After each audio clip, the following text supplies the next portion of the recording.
Marami po ngayong issue tungkol dito sa sibuyas at nagkakaroon na ng iba't ibang mga reaction ng ating mga magsasaka. Partikular ngayon ay mag-aani na. No? Sisimulan po natin na nagtanim sila ng January. No? Tapos ngayon, yung iba November pa lang yata. Ano? Actually, yung iba, November na, namunla na sila. Namunla na. Oo. Tapos ito na yung time naman ngayon na mag-aani. Mag-aani na. So marami. Marso na eh. Uy, Marso na. No? Nagiging problema po talaga ito. Lalo pinag-uusapan yung farm gate price na sinasabi. Umpisahan po natin doon. Bakit hindi makapagkaroon ng tinatawag na farm gate price? Unang-una, ang farm gate price kasi, ito ay kasunduan dapat ng mamimili at saka ng magsasaka. Hindi naman makakagawa si DA o ang lokal na pamahalaan, munisipyo o probinsya. Kasi kung bigyan kitang halimbawa, kung itatalaga yung isang presyo, halimbawa 40, sinabi ng kanilang farm gate price, magsisimula sa 40 pataas. May mga instances na naharabas.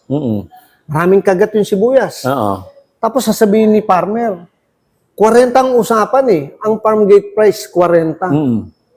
Hindi naman pwede kay trader, kay buyer, kasi puro kagat yung sibuyas mo, naapektuhan. Magpapabunot, minsan may instances na umulan pa. Last patubig ka na. Ito yung mga actual na senaryo. Real talk lang tayo. And yung nagpabunot ka, na-over yung tubig. Medyo sugak. Lalambot So yung may pitan. epekto yun talaga. Hindi ko bibili ng 40 yan. Di ba? Kasi pag nagpasalandra ako niyan, lilitaw yung mga may puti. Hindi mo makikita actual yan. Pagka iniikot mo, sabihin, ay hindi, over lang yan. Naulanan lang kasi. Hindi pwedeng ganun kasi sa sibuyas eh. Kailangan talaga sa sibuyas, pagka yung quality na may maintain, pwede ka mag-demand ng magandang presyo. Pero pag ang quality mo bumabagsak, kaya yung tanong mo, bakit hindi tayo makapag-establish ng farm gate price? Maraming factor to consider eh. Maraming mga factor na isa. So hindi lang pala yung dahil yan umiral, bakit gano'n, ano? So may mga factor pala na gano'n, yung mga nabanggit ng ninyo, no, na yung tungkol sa quality. sa quality. No? Pangalawa, yung geographical positioning din sa market. Gano'ng kakalayo dun sa merkado?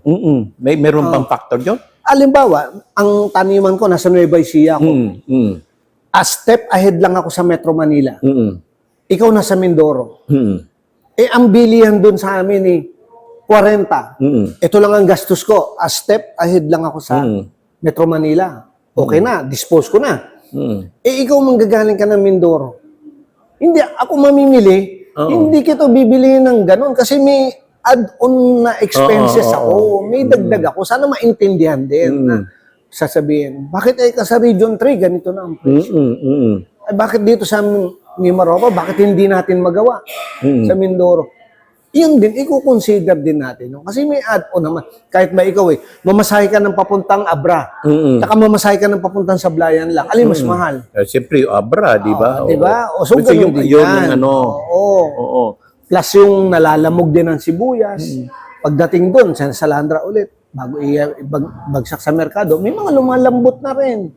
So, may kung tawag nga sa ano niyan, parang sabi niyan, hindi naman mortality yun eh. Kumbaga, yung bumababa yung kalidad. Ang kalidad nung produkto mo. Pero may nababanggit eh. Kasi yung sinasabi nga dito na yung puhunan. Pag sinabi natin puhunan, ang isang lata ay 2.6. Mga ganun, di ba? 2.7, Tapos meron sabi nga yan, ang isang hektarya ko, gumastos ako ng 300, ganyan. 300,000. 300,000. So, dapat yun daw yung considered. So, how do you, respond to this? Ako, ang lagi ko sinasabi sa mga farmer natin, nagka-utang ka, 200,000, 300,000. Ang laki na ng overhead mo eh. Hinahabol mo yan eh. Ngayon, may mga technique, may mga strategy. Magbenta ka ng halagang 300,000. Benta mo. Ganyan pa lang ang presyuan eh. Yung matira, storage mo.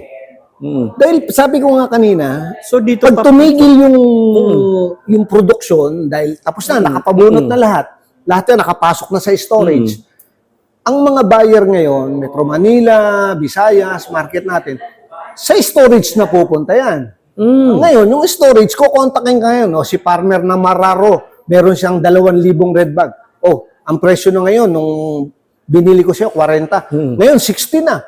Ano, di ba, kumikita ka na. Ngayon, namumroblema ka ba doon sa babayaran mo? Hindi mo naman pinasok lahat eh.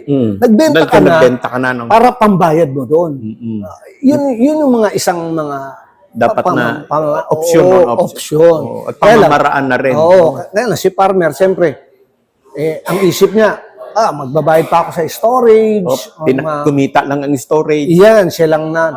Talagang ganon. Kasi lahat naman na nagnegosyo gusto kumita eh. Oo naman, si storage, gusto rin niya kumita. Ngayon, naglagay ka. Pero makikita mo naman kung talagang matagal ka na sa industriya. Yung pagtigil pa lang ang presyo nun, hanggang Disyembre yun, dire-diretso. Hanggang wala ulit bumubunot.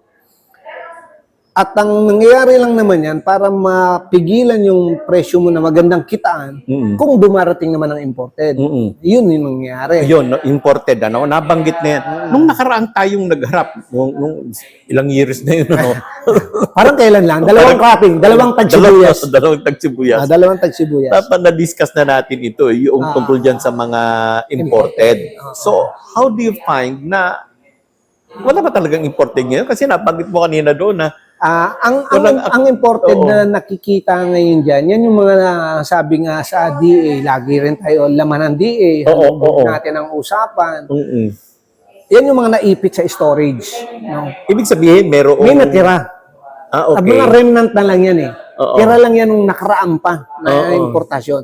Ngayon, sa akin, huwag mo sabihin ganun eh. Ibang dating sa akin. Intentionally mo yan. Sabi ko nga, market manipulation ginagawa. Oo nga, yung sinabi na nabanggit mo, market manipulation. Na ipapakalat sa mga karsada yung mga imported. Pero ang totoo, yun na lang yung natitira niya talaga. Kasi sinabi na ni DA, sinabi na ni Secretary na wala namang inisyong permit for importation na darating sa ganitong buwan. Totoo ba? Talagang walang Although meron naman manipis para sa demand. Hindi yung darating na 16,000 metric ton. Napakanipis. Parang mga nasa bilang namin 40 hanggang 50 container van. Hindi makakasakit. Kumbaga, meron mamakita, hindi makakasakit. Pero tutukan ko lang ito, nabanggit kasi, di ba ang kaya nag-i-import ang gobyerno, ang DA, kasi nakita nila kulang ang supply ng panahon na yun. Manipis na. Yung ibig sabihin, wala nang wala sa storage, wala na. So nasaan yung sibuyas? So I have to import para dito sa panahon na ito. Kasi ang DA, kinukonsider din niya yung consumer eh. Siyempre, di ba? Dati nag-700. Di ba? Naalala mo yung nag-700 ang 1 kilo. Kawawa naman si nanay. Di ba? Kawawa naman si auntie na bibili ng sibuyas, hahatiin pa sa 4. Para 4 na gisa. Di ba? Kaya yung supply, andiyan kasi lumalaro eh. Si DA magdidesisyon sigun sa demand. Ito yung consumption natin na kailangan ng Pilipinas. Ilan na stock natin? Ito na lang. Ito yung kailangan natin. So, ang i-import niya, yung kakulangan. Yun ang ipinaglalaban natin. Na pero, dapat yun ang mangyari. Pero, ang nagtataka tayo, bakit itong mga farmers, nagsasabi sila na hindi totoo yun. Marami kaming stocks. Marami kayong, saan ang nagaling yun? Ganito yan. Marami kang stock sa Mindoro. Pero sa Luzon, wala na. Pagka kasi si DA, si BPI, nag-issue ng importation permit, ang bilangan niya buong Pilipinas. Hindi lang isang region? Hindi. Kasi, di ba? Oo. Ganun pala yun. Pagka, halimbawa, maraming stock sa Mindoro, hindi tayo mag-import. Baka sa local market mo lang. Paano yung tataas ang presyo sa Metro Manila? Kasi binabanggit yung Mindoro can produce 40% na pwedeng i-supply sa buong I-accept na natin yung sinasabi mo, real talk, 40%. To complement 100, ilan pa kulang mo? Kulang ka pa na 60. Saan manggagaling? Pag hindi mo pinunuan yung 60, tataas ang presyo niyan.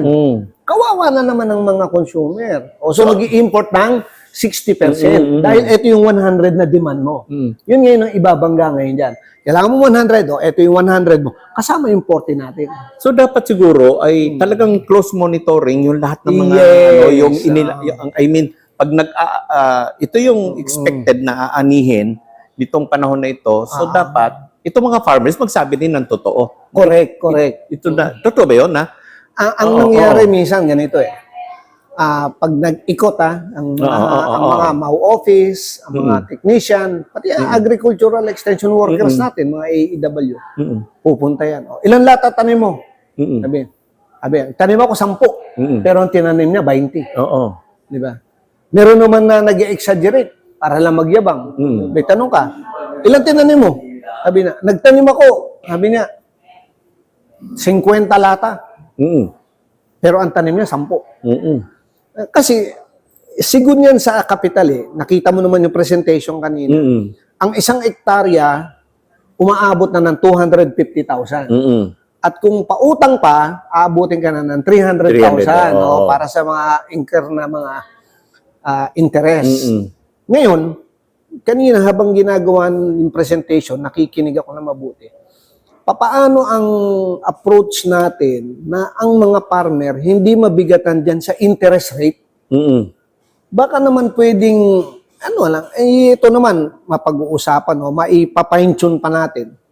Baka naman pwedeng ay cropping ahead yung processing ng pautang. Kasi kilala naman na natin sino mga magsisibuyas Ikaw, magtatanim ka na naman sa sunod na cropping. Nalugi ka ngayon, tatanim ka naman sa sunod na cropping. So kung talagang desidido at dibdiban tayo na tulungan talaga itong magsasaka ng sibuyas, ngayon pa lang mag-process ka na. Para alam din ng gobyerno kung ilan ang ilalaan natin, halimbawa kay ACPC, ilan ang ipopondo natin kay Land Bank, ilang milyon yan. Eto na, may mga application na kami na process. Hindi yung nagpupunlaan na, tsaka sila magbibigay ng application, mag-supply na kayo lahat. Sa dami ng requirement naman. Yun talagang umiiral Ano gagawin natin? Kaya nga, sabi ko nga, maggagawa tayo ng resolution na baka po pwede naman. Diba? I-advance natin kung talagang dibdib. Pero kung gusto mo lang yung interest lang doon, kaya malugit sa hindi, babayad siya sa'yo. Kasi business din Durog tayo doon. Pero siyempre, alam naman natin, yung lending yan, pera naman ng gobyerno yan Di ba? Pinapagamit sa kanila, kayo mag-manage niyan. Pero yung nabanggit mo yun, isa ba yun sa solution? Sa mga nakikinig at nanonood ngayon, pakinggan nyo pong mabuti itong pinag-uusapan namin. Kasi ito'y kailangan talaga ng ating mga farmers. Ito siguro hindi lang naman dito sa Mindoro kasi pero ang talagang umiiyak Mindoro. Correct. Sinasabi nila na palagi nilang yung mga post nila na kami ang producer, kami ang maraming ganito. Kami ang bayani. Bayani. Tapos siyempre naman, kami ang capital na ngayon. Hindi pa tayo capital. Hindi pa. So, malapit na. Malapit na. Pero sabi ko nga, Kako, yung attention na binibigay doon kasi sa malapit doon sa market at saka dito sa atin, medyo may konting discrepancy pa. Medyo konting pagitan pa. So talagang hindi magagawa yung tinatawag nating farm gate price. Yes. Pero may nabanggit si secretary na 40 to 45 is happy na dapat. Oo. Nakita naman natin sa computation kasi pagka 30, yung iba, lugi pa. Pag 35, medyo break even ka na. So kung 40, may konti ka na. So kung marami kang tinanim na hektarya, so meron kang mga 100,000 sa 1 hektarya. So kung 5 hektarya tanim mo, meron ka rin kalahating milyon. Kaya lang, hindi daw nasusunod naman yon. Hindi naman. Kasi sigun nga sa pag-aalaga, sigun din sa pagdating ng panahon, alam mo, maganda. Sa totoo lang maganda ang sibuyas ngayon. Ng Mindoro. Bakit? Nagsimula lang tumindi ang init nitong Marso na Naramdaman mo ba? At ayaw na ayaw ni Harabas yung medyo makulimlim, yung Pebrero, yung Enero. Dati, January pa lang, inubos na ng Harabas Ang gusto niya talagang extreme heat.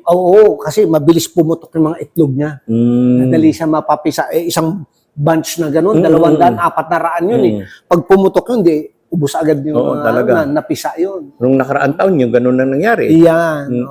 So ito ngayon, Paano ngayon, kung hindi makokontrol, nabanggit natin nung nakaraan noon, nung ano natin, may problema rin sa mga ahente. Correct. Pumapasok yung ahente, yung manipulation ng mga ahente. Kasi parang ganito, halimbawa, ako isang ahente, isa ka rin ahente, tapos meron kang boss, pero hindi na akong boss. Tapos ngayon, nakita natin yun, no, para kumita tayo, bibilihin ko ngayon, kunyari, makikipag-trade ako. Oo. Pagkatapos may bibitawan ko, pare, pumasok ka na doon. Yan. Tapos hati tayo, mga ganun ba? Mga ganun. May nagagyari ba ganun? Nung mga nakaraan, nung nag-usap tayo tungkol dyan, talagang rampant. Yes, Marami talagang ganon. Pero ngayon nga, sabi ko nga sa iyo, nakikita natin yung mga butas, kumbaga sa bubong ngayon, nakikita natin yung mga butas, unti-unti na natin natatagpian yan. Para sa gano'n naman, matulungan din natin itong mga farmer. Ngayon, kailangan na nilang magpa-accredit. Ikaw, mamimili ka. Ako, mamimili ako. Yung buong biodata mo, pangalan mo, plus yung magbabayad ka ng corresponding fee, para kung manloko ka, o kaya nagsabwatan tayo, yung pangalan natin doon, kukunin lang nung ano. Tapos, ngayon, meron na ring kontratahan. Na. O magkano kukunin mo? Kunin ko ng 40. O 40. Gusto mo ba 40? O paya, pirmahan tayo. At least, meron na tayong pinagsimulan, pinagkasunduan natin na iikutin mo muna yan eh. Titingnan mo. O konti lang yung bulugan. O, pag ikot mo, o konti lang yung maliliit. O sige, kunin ko na ng 42. O, may mga iikot na iba. Baka mas maganda yung bayar niya. Pero kung nagkasundo na kayo doon, 40, 42 na tayo. Kung nagpirmahan na kayo, nagkasundo na kayo ni farmer, may nag-ikot dyan na mamili ng 45, sarado na eh. Deal na kayo eh. Gentleman's agreement na. Yan yung mga tsaka ginagawa natin sa black and white. Protection ni farmer, protection din ng buyer. Hindi pwedeng one side lang. Kailangan laging balanse. Kasi ito katulad niyan eh. Ang sabi, 40 to 45, tapos ang presyuhan. Pagkatapos, and yet, sa actual daw, ay 30 pesos lang binibili, mga ganon. Yeah. Pero na-discuss mo naman, sabi mo ganyan, because of the May quality, mga factors. na kino-consider. So, sino ba dapat magpaliwanag noon sa mga farmers? Technicians? Siguro or si farmer, alam niya rin yung kalidad ng sibuyas niya eh. Alam niya rin kung gino-good time na siya nung buyer Di ba? Sa tagal na magsisibuyas niyan. Sa init na tinitiis mo sa init ng araw, yung pang pag-init lang ng salita ng buyer, di mo pa maramdaman. Sabihin, ay, daming bulugan ng sibuyas. Pero totoo, ilan lang yung nakita niya. Sabihin na, sige, kunin ko na ng 38. Mga ganunan, ano? Yun eh. Wala pang 40, 38. Tapos, sabi ko nga sa'yo, yung mga strategies nila, mga technique na ilalagay dyan yung mga imported sa, may palengke mismo, pumunta ka, may imported. 150. 150, siyam na kilo. So, magkano lang lumalabas yun? Nasa 25 lang halos. Di ba? Ay, pagka gano'n naman ang mga labanan, doon naman tayo hindi nagpapabaya. Si DA, hindi nagpapabaya. Ang volunteer, ang council, ang AFCs, ang MAU office, tulong-tulong kami niyan. Okay, nabanggit mo yung council ngayon. Ayan. Ang sabi nila, yung council daw ay inutil. Kung wala daw nang nagagawa. Kasi, biruin mo, ang council daw, puro lang daw kwentuhan. Yeah. Tapos, pero pagdating daw sa implementasyon, yun ang ano doon. Pagdating daw sa implementasyon, wala. So, anong may tutulong po ninyo dito bilang kayo nasa region pagdating sa bagay niyan? Kasi yung council yan, ay lupon yan eh. Diba? Kaya yung council, ilang co-op yan nagsama-sama. Ilang magtatanim ng sibuyas ang bawat miyembro ng co-op, lahat yan nagsama-sama. Tapos nagko-convene yan. Di ba kasama din doon yung, yung mga traders? May traders, may grupo rin. Logistics, mga tracking. Kasama rin lahat yan. Para kung magkano singilan, magkano biyahe o saan nang punta. So, sasabihin nila na walang nagagawa si Conseo. Okay, tanungin ko lang, kung walang nagagawa si Council, saan ba dumadaan yung mga traktora at mga farm implements, equipments na pinamimigay. Oh, yung support, oo. Hindi ba idadaan din yan sa council? Hindi ba idadaan din yan na endorsement Oo. ng MAPSI, ng PAPSI, ng RAPSI? Sa akin nga, pag dumaan sabi nga kanina ni Chad pagka nakita ko raw na Occidental approve na kagad. Approve agad, oh. Hindi naman sa ganon. Kundi nakikita ko naman kasi na legit. Oo. Hindi ito pamilya kooperatiba. Rehistrado talaga. Kasi may mga ganyan yung naggawa lang ng para makahingi ng traktora, makahingi ng buto ng sibuyas, Yes. makahingi ng abono. Ay manipulation yun na sinasamantala. Oo. 'Di ba? Pero ang totoo niyan, ang council ang makakatulong ng malaki. Bakit? Hindi naman na panahon ngayon ng mga magmarcha tayong lahat mula San Jose, pumunta tayo sa Malacanang. Oo. Di ba? Sapat na yung mag-meeting tayo, ito ang council natin, ikaw ang representative ng Mararo Multipurpose Cooperative. Ito yung isa, si Hillside Multipurpose. Ano yung napag-meetingan? Ano yung malaking problema natin? Sige, ito, padala natin yan kay Alpi. Siya nang maghaharap. Pagbalik niyan, may resulta yan. Kagaya nga sabi ko nga sa'yo, yung mga pautang na yan, yung mga loan na yan. Baka pwedeng pakilaman natin yan mag-request tayo, amyendahan yung mga policy, yung mga rules. Saan ginagawa yun? Sa council. Sa council. Hindi pwedeng ako lang magdesisyon, ikaw lang. Hindi pwede. Sasang-ayunan ng lahat. So sa mga malaking naitutulong ng council. Iyon po ang nun. Hindi lang kasi showy. Dahil sabi nga, minsan nagmi-meeting lang tayo sa ilalim lang ng puno, ng mangga sa bukid. Medyo may konting kape, konting pandesal, okay na yun.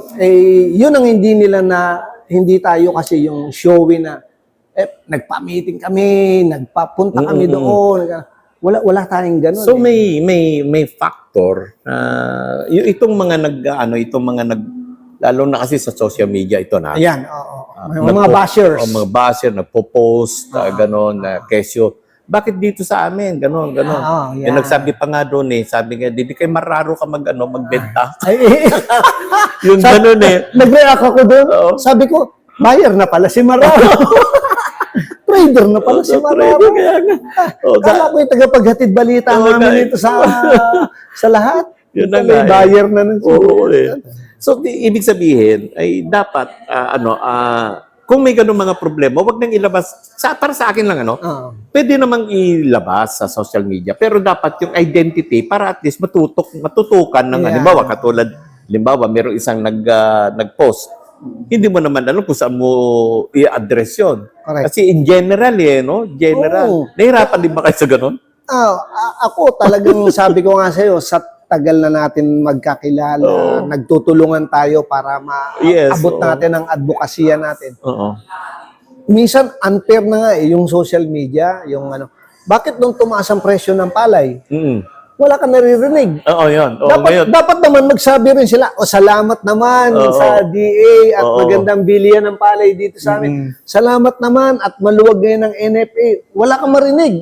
Di ba? Pero pagka bumagsak, sumirit pa baba, nandun, nagrally pa. Sisiraan pa. Sabi ko wala, hindi fair di ba? Yes. Pero sa tingin ko naman, nung simula natin itong naibalita, itong problema na ito, ay parang 3 araw at 4 na araw, tumugon agad ang DA. Ang DA. Yeah. So, may sagot. Kaya lang, kumbaga, hindi lang, yung ating mga kababayan din kasi kuminsan, baka hindi, hindi naman kayo miyembro ng co-op. Kasi alam ko, sa co-op yan inilalatag Ibinababa. Tapos mag-a-attend kayo ng meeting sa MAU. Napatawag yung MAU. Lahat ng may meeting tayo, ganitong araw. Dahil sa individual ka lang, hindi ka naman yung iba, nagwawalang bahala na. Tapos, pagka nabilihan ng produkto na mura, titirahin na ng gusto doon sa... Diba? So, social media. Unfair ito ngayon, to rest assured sa ating mga kababayan, at least na-discuss na natin yung mga factors nito, ano yung mga dapat gawin. Siyempre, bilang kayo naririyan, ano pa rin uli ang pwede nating ipayo sa ating mga kababayan? Sige po. Sa ating magtatanim ng sibuyas, ang DA po sa pamamagitan ng ating regional director, si Attorney Christopher Banyas, kami po bilang Regional Agricultural Fishery Council Chairman, hindi po kami tumitigil. Hindi po kami nagpapabaya. Araw-gabi kung kinakailangan. Sa ngayon po, may ninulutong negosyasyon para po sa FTI. Ang FTI, pakikialaman na rin natin yan para po suportahan tayo. Yung influx kasi, yung biglang bugso ng dami ng sibuyas, diyan na naman tayo mapapasukan ng mga fly-by-night buyer, mga tumatakbo, mga ayaw magbayad ng tama. Pati FTI, tutulong na rin sa atin na para ma-hold yung mga sibuyas, o dito nyo muna ilagay sa amin. Ayun, may mga ganun. So talagang yung, nabasa ko yun eh. No? Yung, nakita ko yung yung FTI na nga ay parang makikialam na nga dito. Tapos may nagtanong pa sa atin, Sir Mar, paano kayong transpo? Yes, Tagig oo, yun. oo. Mindoro yun.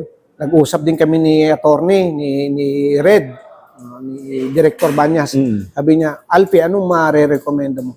Sabi ko, kako, ang dami nating truck na pinamigay sa mga co-op. Sa mga co-op, oo. Baka pwede namang kukruduhan natin. Hiramin muna natin. Oo nga, no? Pare-pareho naman tayong farmer.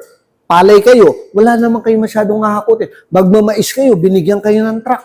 Wala pa naman kayong ibibiyahing mais. So, yun, ano? Hindi ba? O baka pwede, hiramin muna natin. Ang mag-organize, ang magmamanage, si DA. O sige, pagka tumawid yan, kung nasira man yan, o ano yun, si DA.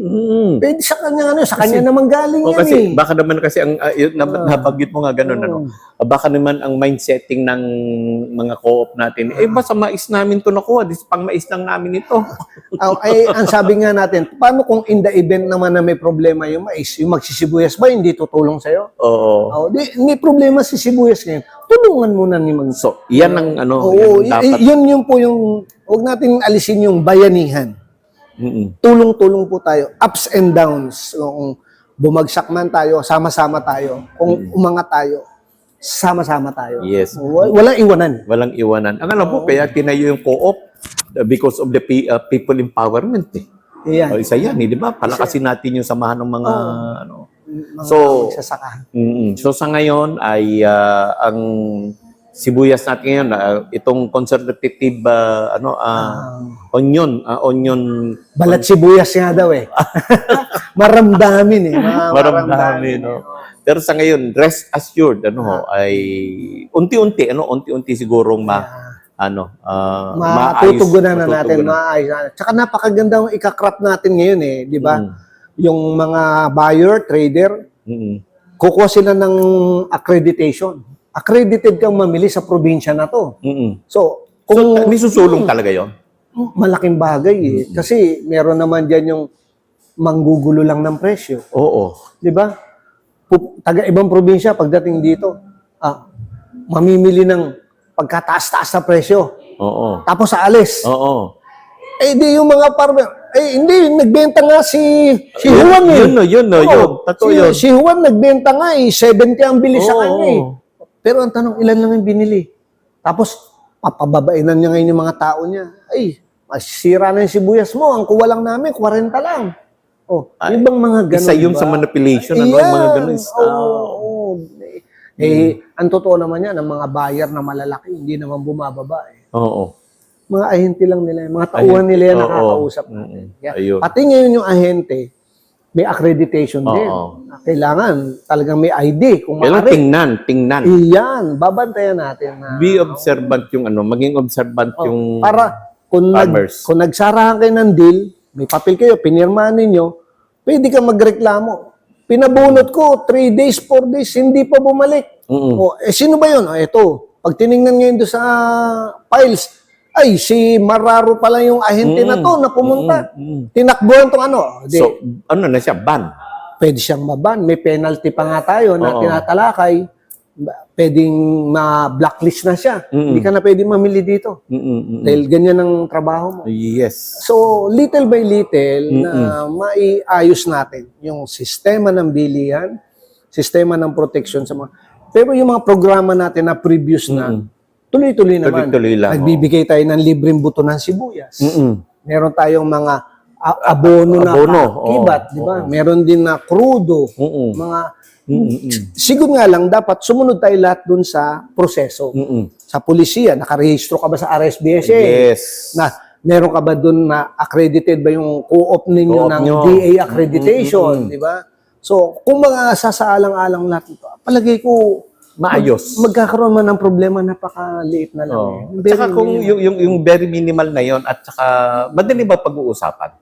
Tama. Palagay ko yung mga nagpo-post no na ganun ang ano nila presyo nila. Wag kayong nag-iisip lang kami na Hindi, maaring normal yun kasi karapatan din nila yun Oo. Pero ako, sabi ko, sa edad ko na to, umabot ako ng ganito sa pagsasaka, Oo. pakikisalamuha sa iba't Yes. ibang mga magsasaka, mapaan taniman yan ay gulay, talong, kamatis, palay.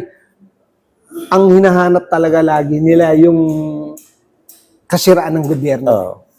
Parang doon ba mabili yung yung pag-uusap? Pag-uusap. Na pagka ako nga nagbenta eh. Oo. Tapos yung kamatis ang Yung tinatapon daw itatapon doon sa Cubao o sa Tapos sabihin bagsak ng industriya ng kamatis. Ang tanong, gaano ba kalaki yung pinanggalingan nun? Yung palang inanihan lang 1,000 square meter. Oo. Na binayaran na siya. Ito, isabog mo doon. Oo. Tapos magsasalita ka doon. Pero may mga ganun kasi Okay. So may hindi lang talagang hindi manipulation ang tawag na siguro nun. Talagang para sirain lang yung Pero dito sa industriya. Sibuyas kasi masasabi ko na malaki na yung ipinagbago. Yes. Bakit? Dati walang cold storage eh. Mm. Ngayon ilan na yung naipamigay Yes, ng DA. So, hindi na lahat dadagsa ng pagbenta. Yung iba magi-stock na, di ba? So, at tuloy-tuloy pa rin yun. At dapat yung thinking nung iba na kaya hindi sila magpa-storage kasi nagpakapagod lang ako para kumita lang yung storage. Hindi totoo hindi yun. yun, Hindi totoo yun. Oo. At pagka nakahanap nga, sabi ko nga kako kanina, kila Pastor Nelbert, katabi ko doon, nag-usap kami. Sabi ko, pagka naabot na natin yung number ng cold storage na target natin na galing sa DA, ipe-federation ko na kayo. Aba? Lahat kayo. Ngayon, pag may federation kayo, kung ilan yung volume ninyo na yan, lahat na yan, makakahanap tayo ng malaking buyer. Buyer, oo. Kasi ang buyer, ang pinakaano niya, kaya mo ba ng ganitong volume? Oo. Walang problema sa presyo. Kung federation tayo, walang maglalabas ng sibuyas. Oo. Eto, niluluto na natin ito kay SM Hypermart. Etong susupply natin. Ang kukuha niya ganito, di ba? Kasi kung magkakanikan niya tayo, Oo naman. Totoo yan. Katulad yung yung white onions, yung puti. Dito talagang bumibili ka, kontrata na yun eh. Institutional buyer. Institutional buyer. Talagang wala silang ginagawa kundi magtanim lang ng puting sibuyas. So, yung gano'n. Tapos, mayroon ng sure buyer. So, sana gano'n naman. Yun ang Yan ang insight na pinoforesight natin na magawa natin mas para sa... maganda. Oo, mas maganda. So, sabi nga natin kung pagtulong-tulong, kaya naman. Pag gusto, may paraan. May paraan. Pag ayaw, may dahilan. Maraming dahilan. Okay, sige po. Nasa iyo po ngayon ang pagkakataon, sir. Panawagan nyo na rin. Okay, salamat naman at pinaunlakan tayo ni Mr. Marraro sa kanyang programa na maitawid natin sa ating mga kamagsasaka dito sa Occidental Mindoro, lalo na ngayon po panahon ng sibuyas. Hindi po naman kami tumitigil at hindi po kami nagpapabaya. Yung pong sakit o pagkalugi o yung mga nararamdaman ninyo, ramdam din po namin. Kasi po, ang aming advokasya, pag umangat ang magsasaka, aangat ang lahat. Kasi gagalaw lahat yan eh. Pag ang magsasaka umani, bibili ng motor yan, mamamalengke si misis, magpapagawa ng bahay, pupunta sa talyer. Pero pagka ang magsasaka ay nalugi, o lagi na lang lugi at ang kumikita na lang ay ang trader o ang mga ahente, ay hindi gagalaw. Maraming apektado. Kaya maganda yung lahat may kita. Sabi nga, lahat happy. Kung buhay pa si Senator Enrile, gusto ko happy kayo. Ayan. So, yun po. Salamat po. At okay, thank you sa pagpapaunlak na ito. Talaga na naman. Matagal ko itong hinanting nung pumutok ito, issue. Buti nandito na. Sige, salamat, Okay, Sir Mar. salamat po at maraming